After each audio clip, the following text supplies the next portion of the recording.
Hello children, this is Naresh Mathur. Today we are going to discuss basic concepts of arithmetic progression, which is your fifth chapter. Now see, what is arithmetic progression? It is a list of numbers in which each term is obtained by adding a fixed number to the preceding term except the first term. What does it mean? Let's take an example. Suppose we are given a series of number 3, 5, 7, 9, 11, 13 and so on. So we can see in the each consecutive terms there is a common difference, which is 2. If we add 2 in the 3, we are getting 5 plus 2, 7 plus 2, 9. So we can see there is the difference of in each consecutive term is same. So we can say the sequence of numbers is an arithmetic progression because we are adding a fixed number to the each preceding term, which is 2. Alright, now here we have a term, another term which we need to discuss, that is sequence. Sequence is a set of numbers which are arranged in some specified manner. It is different thing. It is different from the AP also, because a sequence is a set of number. Let's say the sequence is something like suppose if we are talking about a group of all positive, all square numbers. Suppose we are talking about 1, 4, 9, 16, 25 and so on. So it is a sequence, or we can say a group of prime numbers. In the sequence we don't have any logical formula to get any nth term. Alright, but in AP we have the difference of in each preceding term or the between consecutive term is remains same, and we have a logical formula for finding any nth term. So just remember it this, because sequence and AP is the different thing, both are the different. Let's take an example. Suppose a father is giving some pocket money to his son, and the son is saving 50 rupees per month. In each month he is saving 50 rupees. So here his saving of the son up to 8 months. In the first month he saved 50 rupees. In the second month he will have 100 rupees, because 50 plus 50 of the second month. Again in the third month he will have 150 and so on. At last, at the end of the 8th month, he will have 400 rupees. What he is doing, he is just adding 50 rupees in his saving per month. So this fixed number which we are adding, this is called as a common difference. Here the common difference is D. The common difference can be positive, negative or 0 also. We have some examples. Suppose -3, -1, 1, 3, 5 and 7 is an AP. Now what is the common difference? We always subtract the preceding term from the next term. Let's say we always subtract the second term from the first term. Here we are subtracting -1 minus -3, or we can 7 minus 5, we can find it something like that. 7 minus 5, 5 minus 3, 3 minus 1. So we get the same answer, that is positive 2. So what we are doing, we are just subtracting the first term from the second term from the first term. It can be negative, as let's say we have another example, -2, -2.3, -2.6 and so on. So if we subtract minus 2.3 minus of -2, it would be like that, minus 2.3 minus of -2. So what will we get? This minus will become positive, so minus 2.3 plus 2 would give us minus 0.3. Similarly, if all the numbers, all the terms of an AP is same, then we can say the common difference will be 0. Here we have some notations which we use throughout the chapter. A denotes the first term, L is last term, D is common difference, N is total number of terms which are present in AP, AN is the nth term, let's say 10th term, 15th term, and SN is the sum of first n terms. If we are talking about the finite number of AP, then L and AM is same thing.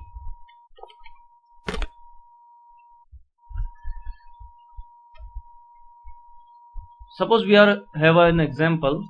We need to find the 15th term of the AP, and we are given an AP is 16, 33, 50, 67 and so on.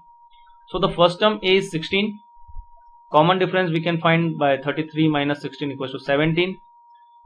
Now we are given already 4 terms. Now we can find 5th term by adding the common difference, 67 plus 17 is 84, 84 plus 17 101 and so on. So we need to follow these steps up to 15th term. At the end we'll able to find its 15th term. But what do you think? It is too lengthy? Of course it's too lengthy. So we have a certain formula for finding its nth term. So how can we find? Let's see the general terms of an AP, or how can we represent the AN. Here we have a first term is A. How can we get the second term? By adding a common difference A plus D. Now what about the third term? A plus D plus D. So it would be A plus 2D. Again, for getting the fourth term we have to add one more D, so it will be A plus 3D. Now see, if we are talking about its second term, then we have a 1D. If we are talking about third term, we have 2D. If we are talking about 4, we have 3D. It means we have one less than the n. So here we have a general form of an AP or AN term. This is AN equals to A plus n minus 1 D.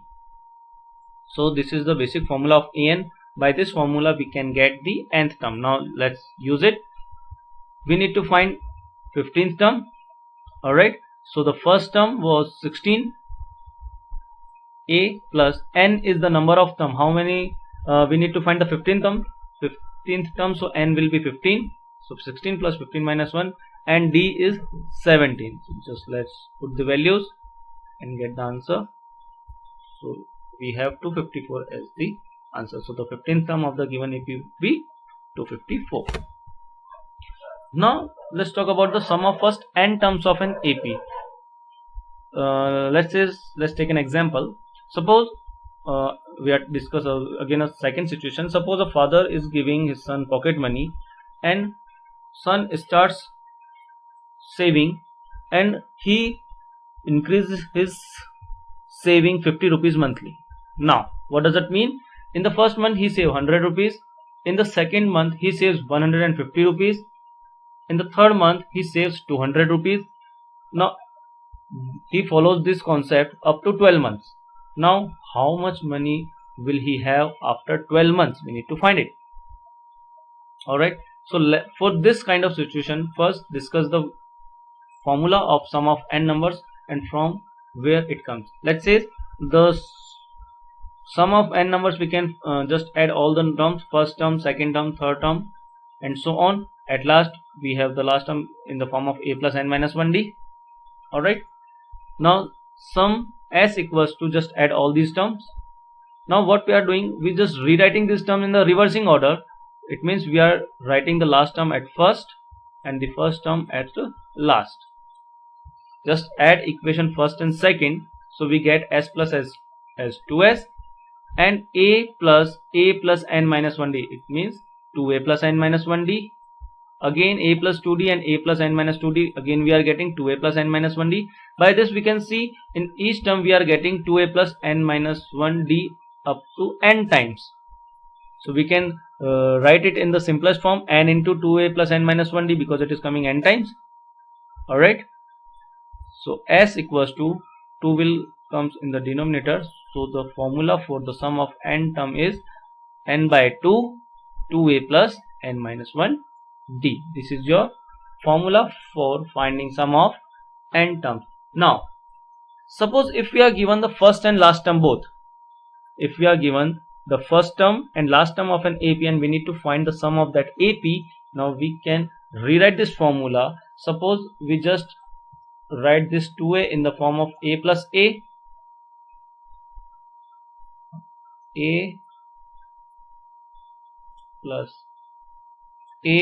plus n minus 1d. Now this a plus and so on, a plus n minus 1d is a formula of an. So we can write simply n by 2 this a plus, this is the formula of an, or we can write it as L also.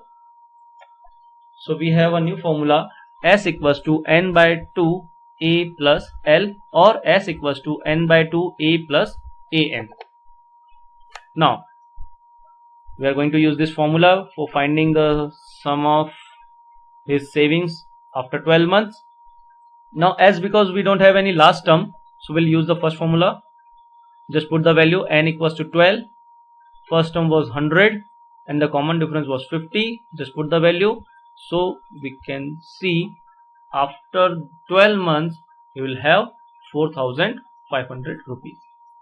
Now just let's revise. We discussed two different formula which is main formulas of this chapter. One is an, that is a plus n minus 1d, and the second one is Sn, that is n by 2 2a plus n minus 1d, or n by 2 a plus L, or an. Now here we have some important points of this chapter. First one is, we have discussed this thing, a sequence is called an AP if its terms are increasing or decreasing by a constant number. Okay, we can say if all the numbers are same, still it is an AP, but generally we don't use this kind of AP. Alright, now on subtracting any term of an AP from its next term, we get the common difference. Obviously the common difference of an AP can be positive, negative, or 0. Okay, and the an equals to a plus n minus 1d. This term is also called a general form of AP. This is the general form of AP. Alright, now this one is little bit important, or the different from the your NCERT book. If A, B and C are in AP, then how can we represent these number? We can just equate the common difference of this number, let's say B minus A or C minus B. We can equate that, or we can just rewrite in the form of 2B equals to A plus C. Alright, now the question is where we need to use these concepts. Okay, suppose this kind of question, this concept is based on such kind of concept. Let's say if I'm giving you certain number in the form of k or unknown terms, k plus 1, 2k plus 3 and k minus 2. Suppose I'm giving you a randomly number and these numbers are in AP and we need to find the value of k. By in this case we need to use this concept, 2b equals to a plus c. Alright, similarly if we have n terms in AP, we can just equate the common differences as well. Now this one is also one important concept. Now if we need to consider terms in n, suppose we are given terms, let's say 3 terms in an AP whose sum is something like that, something is given in the question, and we need to consider the terms in AP. So it is important that we need to consider these terms in the form of a minus d, a plus d. Similarly, if we are given 5 terms, I'm talking about only odd terms only. Alright, 3, 5, 7 and so on. So in 5 terms we'll write a minus 2d, a minus d, a plus d and a plus d. Why in this method only? Why we can't write a plus d, a plus 2d and so on? Because in this kind of questions we will given the sum of the terms. Always we will given the sum of terms, and when we need to add these terms, see here, if we add a minus d, a and a plus d, the d will be cancelled, so we get 3a. By this way we can get the value of a and further we can solve it. Otherwise we'll get a single equation and 2 unknown variables, which will be very difficult for us to solve. What about if we are given even terms? Let's say we are given 4 terms of an AP. Now the 4 terms will be written as a minus 3d, a minus d, a plus d and a plus 3d.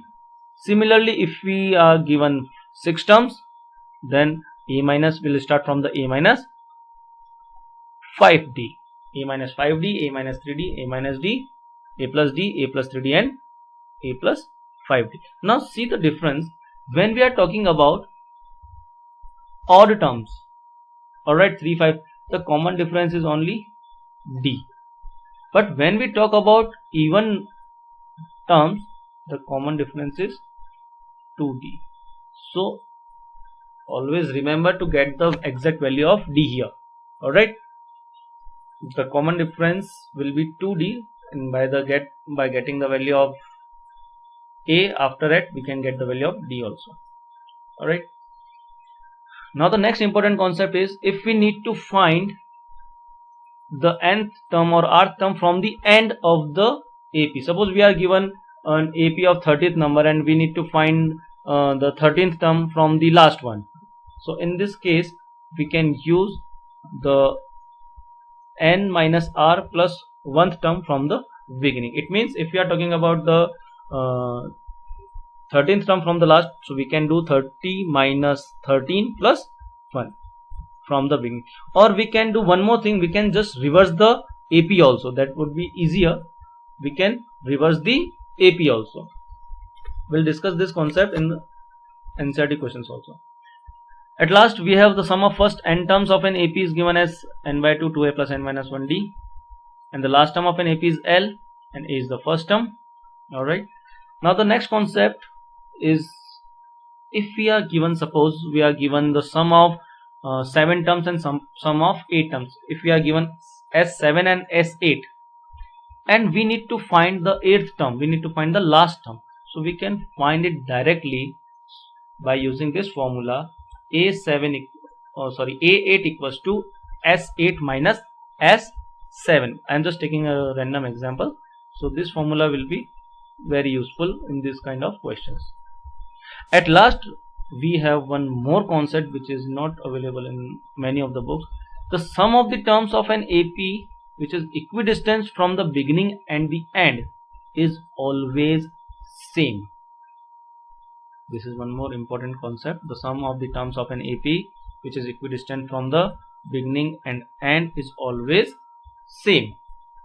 Alright, so these are the concepts which we use in this whole chapter. Thank you for listening carefully. Just try this concept and try to learn these concepts. In the next video, we'll start the exercise. Thank you.